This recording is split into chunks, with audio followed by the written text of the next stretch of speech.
Welcome back, everybody, to 31 Days of Horror Reviews. I'm done with a very busy weekend as we talk about Beep in the Earth. This movie was released this year. I found it on Hulu.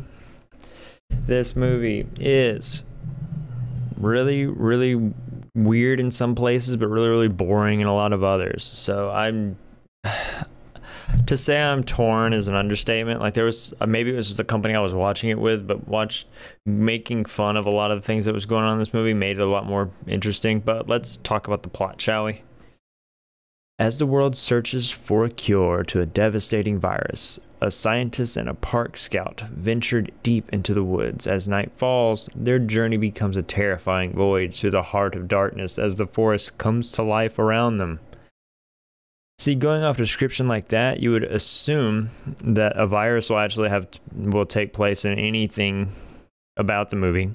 You would also figure to see that the actual, forest itself would be more of a part in this, really, if that makes sense. None of those things are true, because most of this movie, unfortunately, is... And if for those with epileptic seizures or anything like that, avoid this movie at all costs. It feels like an unintended rave. The entire movie is like their attempted scares, are just constant flashes of bright light with a backup DJ trying her best to make the thing talk to her. Like, to discuss the story in itself, it's that simple. A scientist shows up to a park ranger outpost. He gets tested for, when I'm assuming this is being filmed during the pandemic, so it would make sense.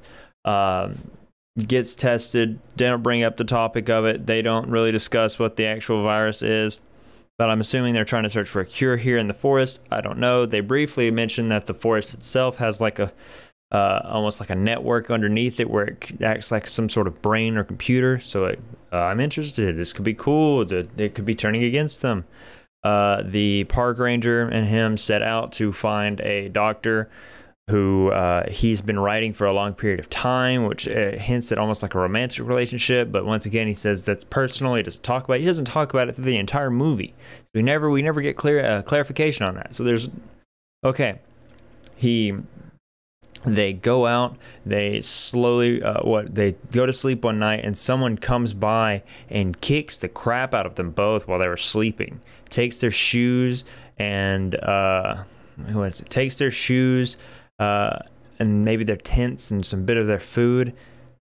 And like they are roughed up. They begin to walk with no shoes on. Early on in the movie, they show that there are pointy rocks that hide underneath like large like blankets of leaves and large blankets of leaves and foliage. But yeah, they mess them up. Like there's a gross foot scene. Roughly cuts open the bottom of his foot as he steps on it. He limps for a long time with a stick as a cane. And eventually they find probably the saving grace of the film, a homeless man named Zach, which we believe to be a homeless man anyway. He makes them feel very comfortable. He lets them know that, hey, I need you to, if you come back with me, I can get you some water. I have shoes that I believe will fit you, and some food, water, shelter, just enough to get you on your way to go see this doctor, and you'll be set right as rain. He takes them in and offers them both drinks and drugs them. And that is where the movie has its only real little bit of horror elements into it, is him pretty much taking these very almost ritualistic style photos with them being like very drugged. His cadence and how he talks is spot on. Like it's him as an actor did his best to make this movie interesting and watchable, but after that it falls off so drastically. Just assume the second that they leave his camp, the movie's not worth watching. It falls off so drastically with that third act. It's just kind of annoying and kind of boring. Let's talk about the plot. The plot itself Reading it's great. Watching it's another story. I'm giving bonus points to the character known as Zach because the Zach character was fantastic. I'll give the plot a 6 because Zach carried it as much as he could.